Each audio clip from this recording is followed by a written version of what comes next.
Como adventistas del séptimo día, somos un pueblo con una misión. Somos un pueblo con un propósito.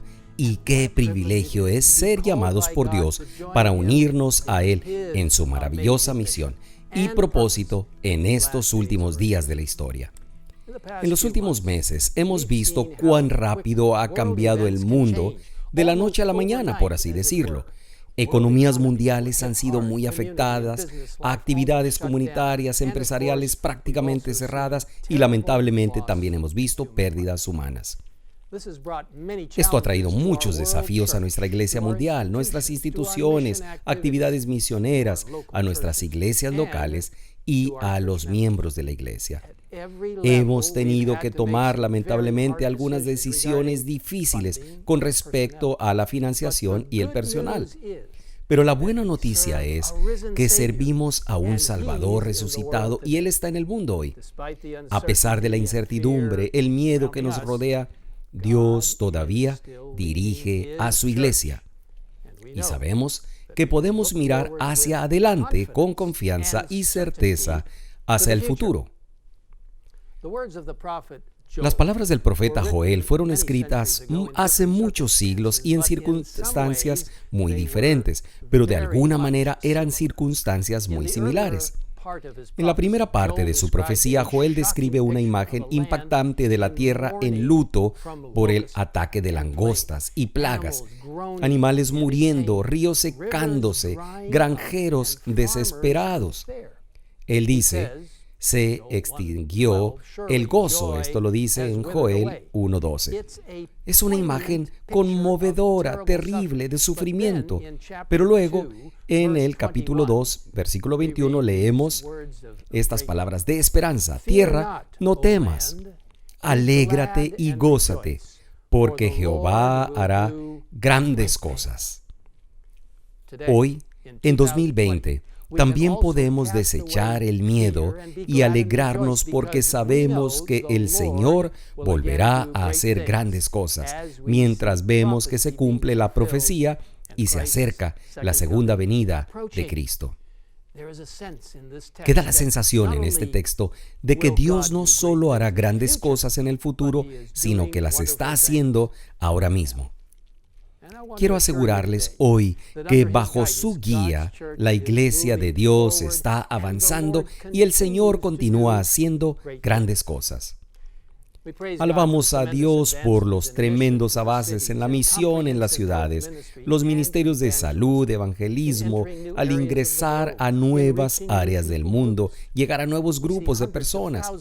Cientos de miles de personas se han involucrado felizmente en la participación total de los miembros. Un nuevo compromiso renovado entre los miembros de la iglesia con reavivamiento y reforma. La iglesia unida, fuerte, con un enfoque en misión.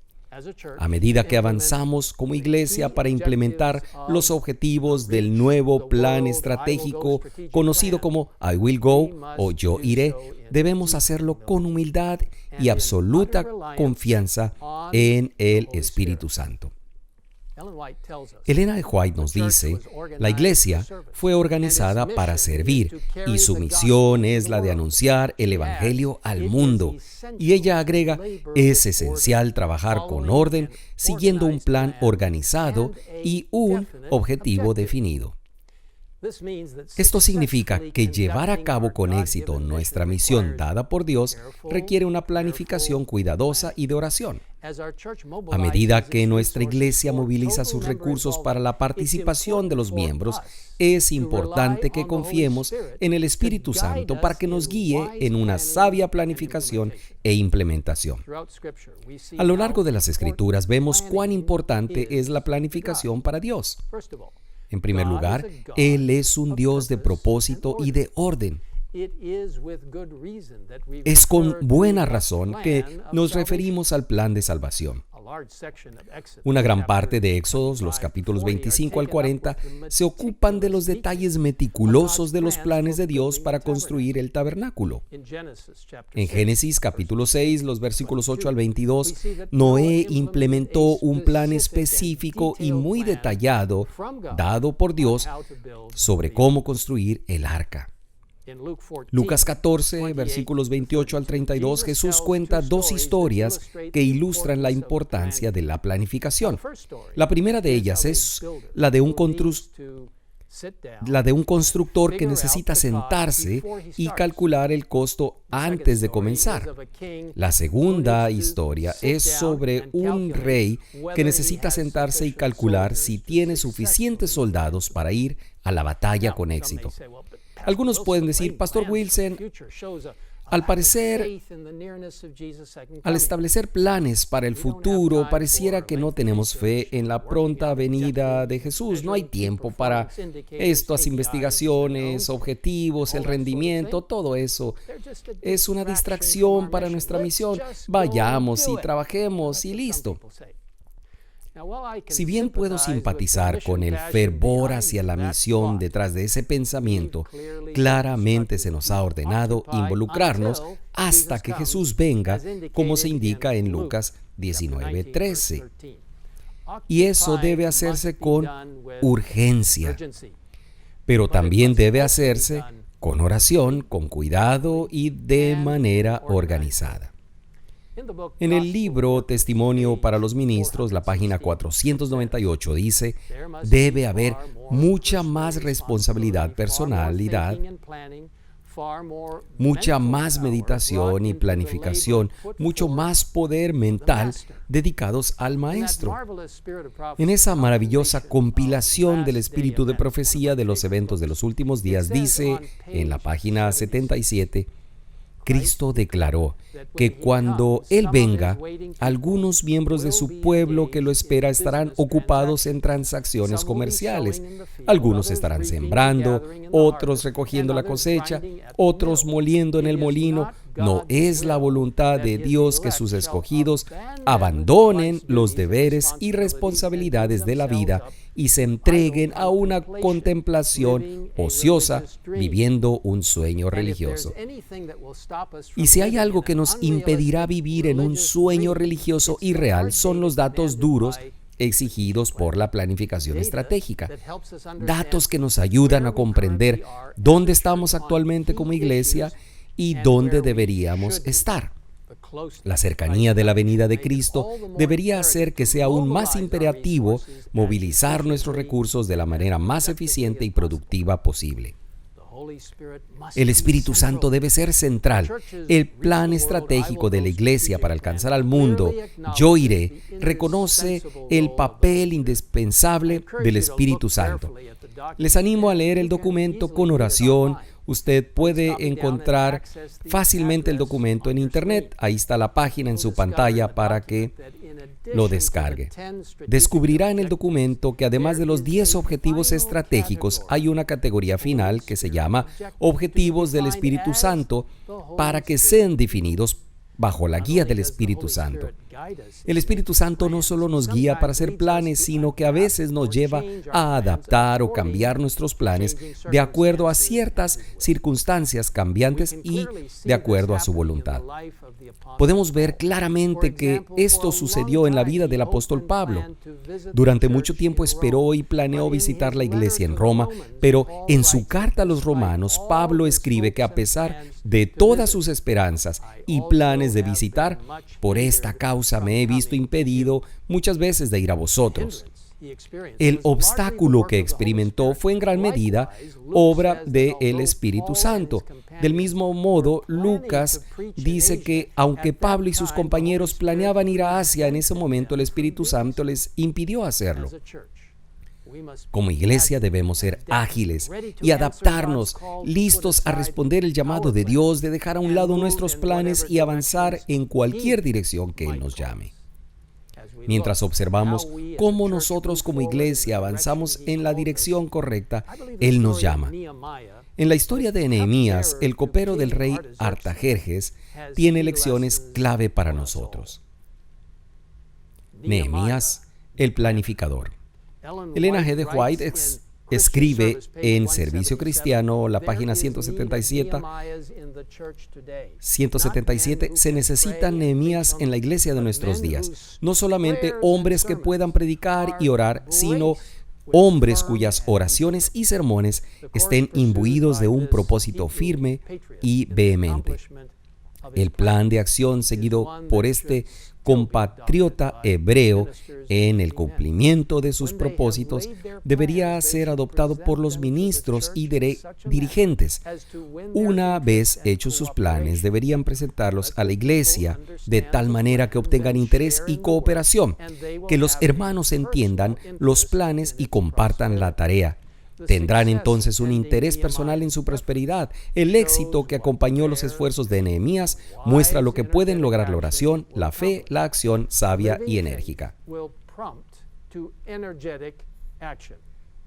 Veamos ahora los pasos clave en el plan estratégico de Nehemías en la Biblia. Investigue y recopile los datos. Nehemías preguntó a Hanani y a otros hombres sobre la situación en Jerusalén y se enteró del trauma que los judíos restantes estaban enfrentando en Judá y sobre el muro derribado en la ciudad. Más tarde, personalmente inspeccionó los muros. En los últimos años se han realizado encuestas que arrojan luz sobre áreas, desafíos que necesitan atención. Como iglesia, esos desafíos debemos abordarlos si queremos ser la iglesia que Dios nos ha llamado a ser y si queremos completar con éxito la misión que Él nos ha encomendado. La historia de Nehemías nos muestra el camino a seguir para abordar tales desafíos. Ore por la situación. Nehemías primero oró a Dios para que lo guiara sobre cómo lidiar la situación. Y oró de nuevo inmediatamente antes de hacer su pedido al rey. La oración debe ser la base de cualquier programa o plan que hagamos.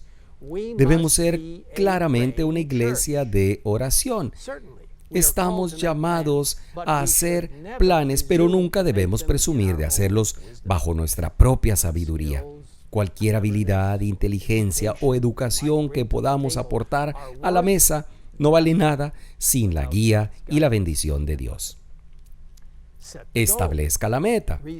Restaura el honor de Jerusalén y el honor de Dios de Jerusalén. Nehemías tenía una clara comprensión de su objetivo: restaurar el honor de Jerusalén y, al hacerlo, restaurar el honor de Dios de Jerusalén. Su objetivo era mucho más que simplemente reconstruir los muros. Nehemías lo entendió así, claramente. Ese era su objetivo. De la misma forma, nosotros debemos comprender que nuestro objetivo, como adventistas del séptimo día, es yo iré. Se refleja en la declaración de hecho oficial de la misión de la Iglesia Adventista del Séptimo Día: hacer discípulos de Jesucristo que vivan como sus testigos amorosos y proclamar a todas las personas el Evangelio eterno de los mensajes de los tres ángeles en preparación para su pronto regreso. Tome medidas para alcanzar la meta. Habiendo obtenido una clara comprensión de su objetivo, Nehemías luego tomó medidas para lograr ese objetivo. La Biblia claramente describe estos pasos de acción. Nehemías, antes que nada, oró de nuevo. Después solicitó el permiso del rey para regresar y reedificar. Después solicitó y recibió recursos del rey, cartas de apoyo real, madera del bosque del rey. Después se humilló ante Dios, dándole la gloria debida a su nombre. Confianza en la fidelidad de Dios. Dios había cumplido sus amenazas cuando su pueblo se separó de él.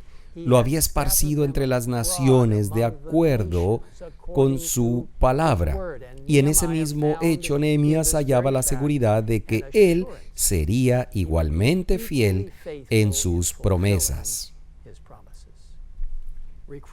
Líderes reclutados.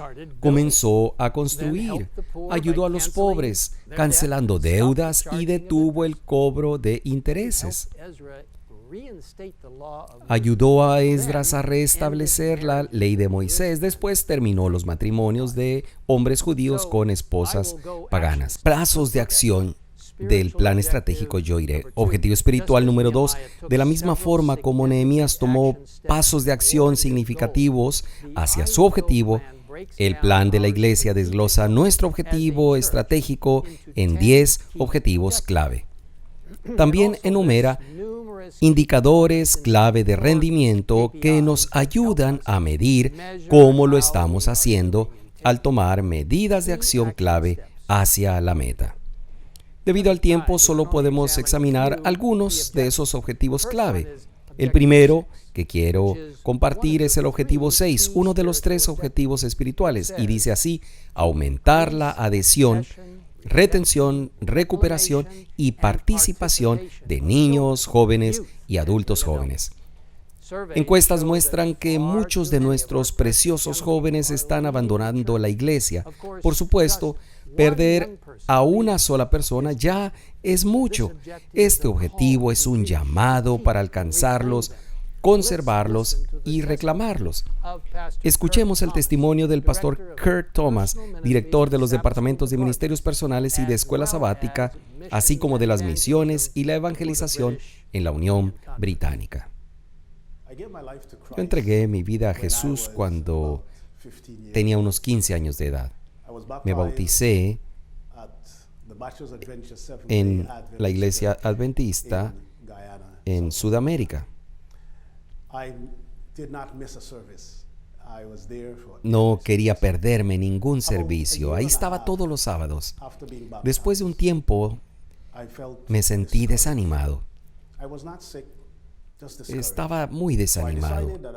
Así que decidí que ya no iría a la iglesia. Me quedé en casa a dormir.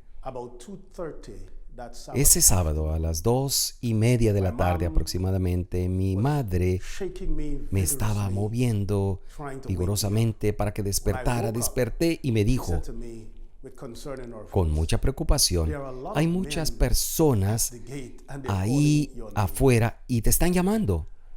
Brinqué rápido y cuando miré afuera, eran los hombres de la iglesia local, de mi iglesia local, que me habían venido a visitar.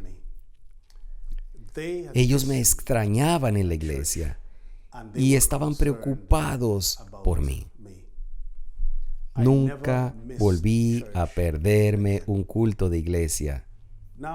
Hoy, después de 25 años, un cuarto de siglo, soy un pastor y puedo pensar en ese evento como aquel que realmente puso mis ojos de nuevo en que la iglesia tiene que ser una iglesia de compañerismo, una iglesia de amor, de nutrirse unos a otros. 25 años después, la gente sigue convencida de las acciones. 25 años después, encontré en la iglesia, y espero que las personas que han sido formadas en la iglesia, que lleguen a ser líderes después, así como yo lo soy. Dios les bendiga. Qué hermoso testimonio del pastor Thomas. Saben, Elena de White, en Palabras de Vida del Gran Maestro, página 150, nos recuerda: si no se lleva la oveja perdida de vuelta al aprisco, vaga hasta que perece, y muchas almas descienden a la ruina por falta de una mano que se extienda para salvarlas.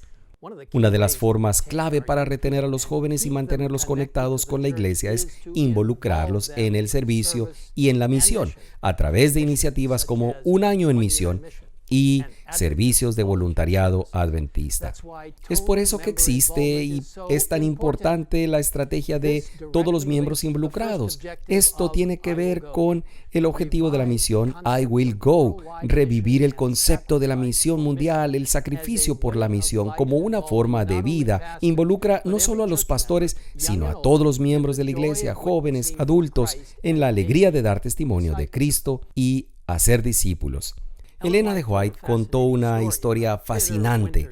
En un amargo día de invierno, un hombre se congelaba por el frío, listo para morir en la nieve, pero mientras yacía sobre el hielo, escuchó los gemidos de un compañero de viaje cercano.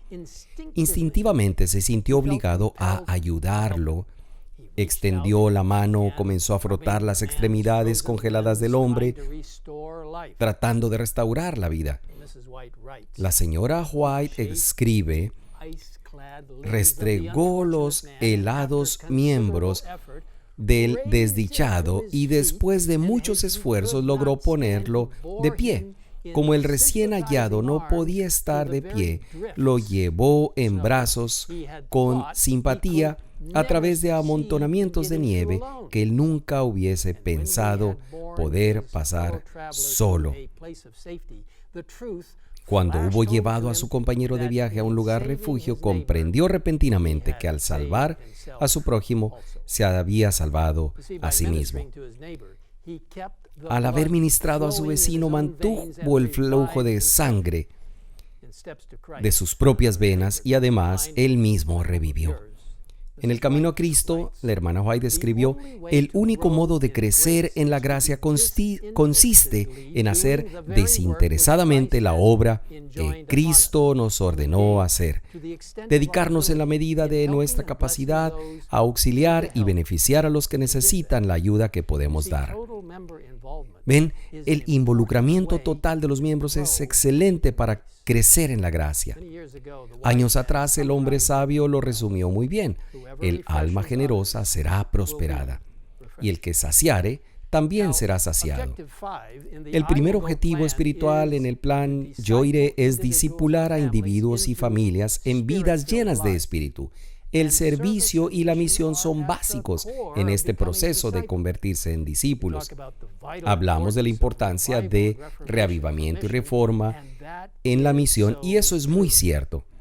Como señala la historia de la hermana White sobre el hombre en una tormenta de nieve, es una profunda verdad espiritual que por medio de la misión también conseguimos reavivarnos y reformarnos. Las vidas llenas de espíritu no suceden por accidente. Entonces Jesús dijo a sus discípulos: si alguno quiere venir en pos de mí, niéguese a sí mismo, tome su cruz y sígame. Necesitamos cultivar nuestra vida espiritual. Necesitamos sumergirnos en su palabra. Necesitamos tomar tiempo para la oración. Nuevamente, en el camino a Cristo, debéis mantener esta comunión con Cristo por la fe y la sumisión continua de vuestra voluntad a Él.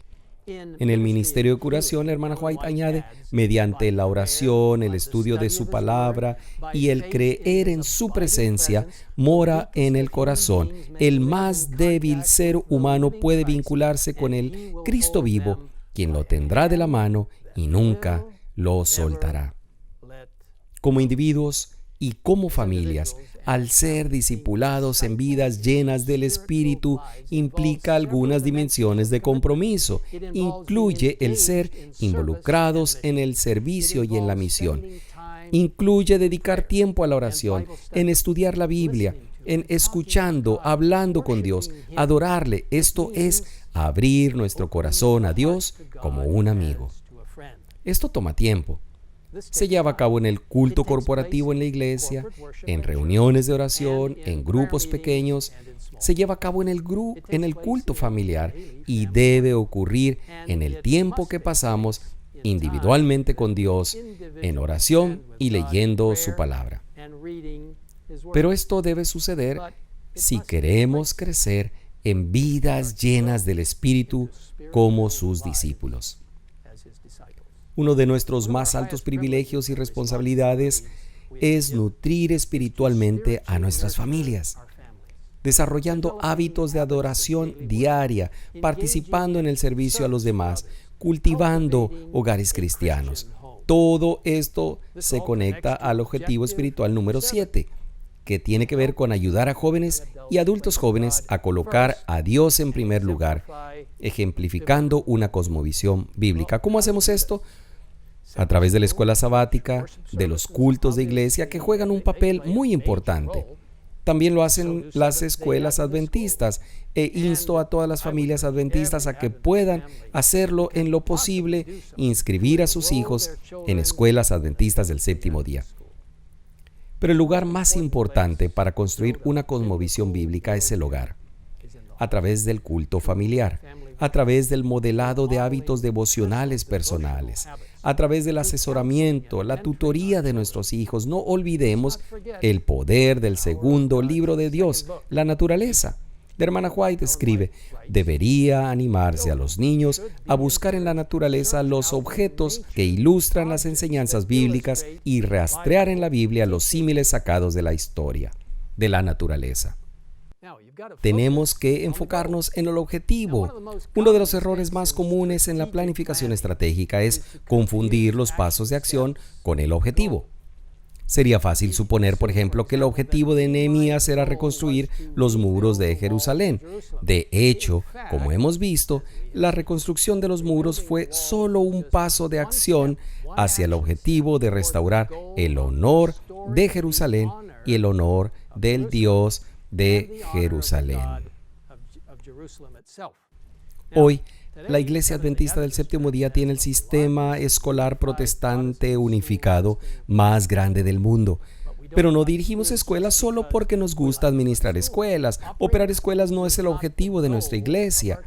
Creemos que la educación integral es de vital importancia y las escuelas son un paso de acción hacia nuestro objetivo más amplio de hacer discípulos que demuestren el amor de Dios y que a su vez hagan discípulos. Operamos cientos de hospitales, pero no lo hacemos porque nos gusta administrar negocios.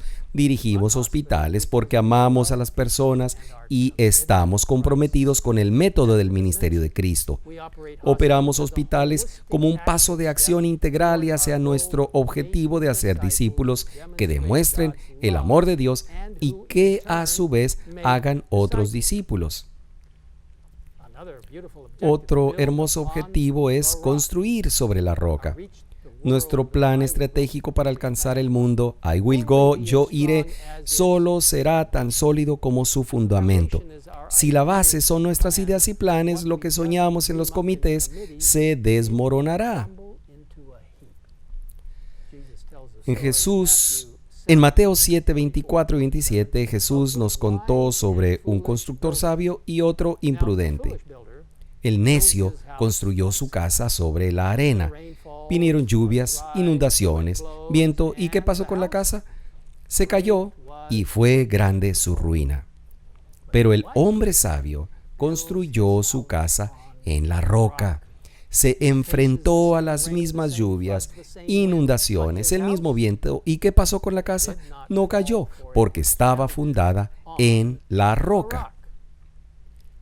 ¿Y qué es la roca? Jesús y sus enseñanzas.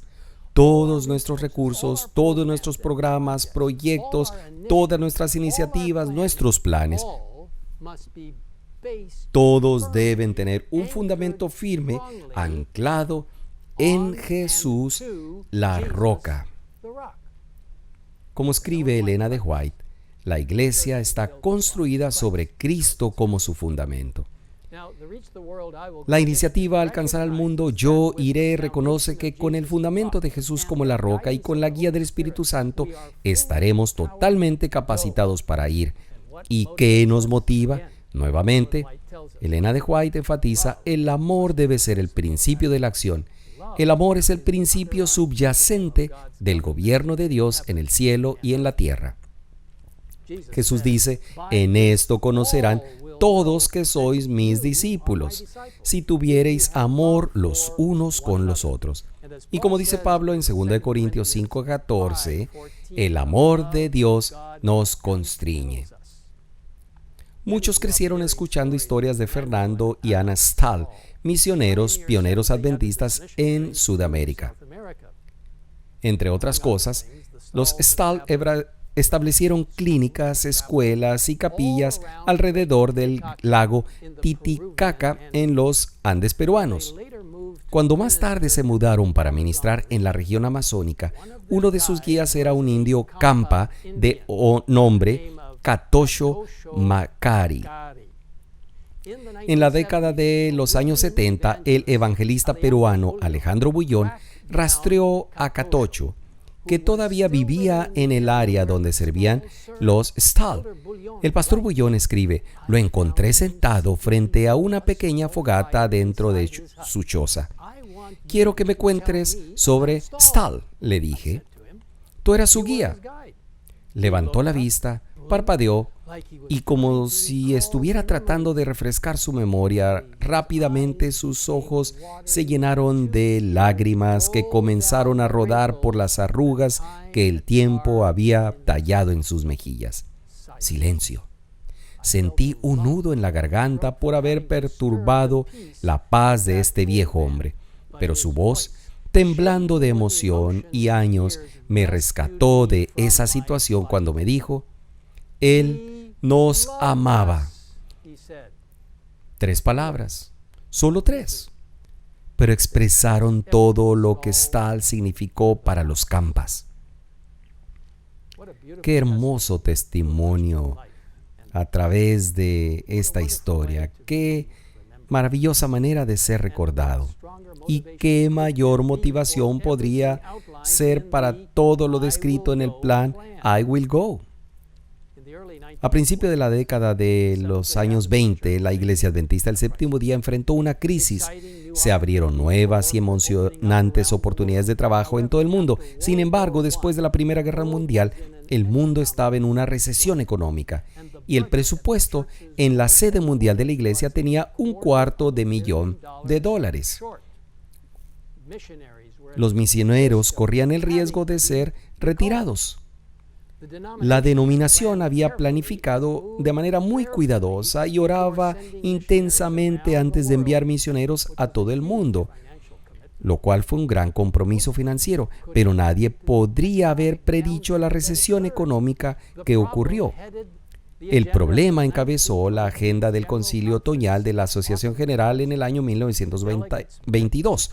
Los delegados se reunieron, oraron y finalmente adoptaron un plan para pedir a los miembros de iglesia a que dedicaran una semana de salario como ofrenda especial. A pesar del clima financiero, los 208,771 miembros de iglesia se unieron y dieron $1/3 de $1,000,000. El regalo promedio por miembro de la iglesia en Norteamérica equivalía a 6 días de salario. La crisis se evitó mediante el sacrificio de nuestros dedicados miembros de iglesia. Todavía tenemos miembros dedicados en la iglesia y todavía tenemos crisis. Y aún tenemos necesidades de misión financiera. Hace 5 meses, la mayoría de nosotros nunca había oído hablar de COVID-19.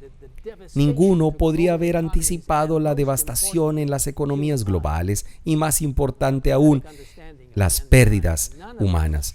Con nuestra comprensión profética de los últimos tiempos, ninguno de nosotros debía sorprenderse de que algo así podría suceder, pero como Dios nos ha guiado en el pasado, sabemos que Él continuará guiándonos en el futuro. Nuestra tarea y nuestro privilegio es seguir construyendo sobre la roca hasta ese maravilloso día en que el Señor regrese. A medida que nos acercamos más y más a ese día climático cuando Jesús regrese, le invito a usted a responder a su llamado diciendo: yo iré. Proclamemos los mensajes de los 3 ángeles. Yo iré a hacer discípulos. Yo iré a ser sus testigos. Yo iré a compartir la palabra de Dios. Yo iré a proclamar su segunda venida. Yo iré y haré del plan estratégico para alcanzar al mundo. Yo iré mi propio plan bajo la dirección del Espíritu Santo. Por la gracia de Dios, yo iré, porque amo a Cristo, amo su palabra, los mensajes de sus 3 ángeles y quiero verlo venir muy pronto. Jesús viene, involucrémonos.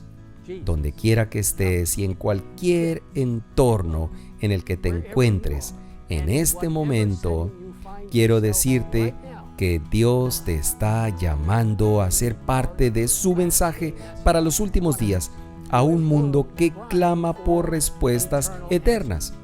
Dios cuenta contigo. ¿Estás dispuesto a ir? Si es así, justo donde quiera que estés, te invito a repetir conmigo las siguientes palabras. Yo iré a la cuenta de 3. Vamos. 1, 2, 3.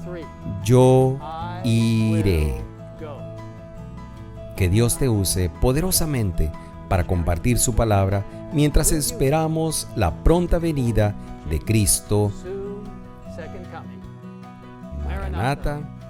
Amén.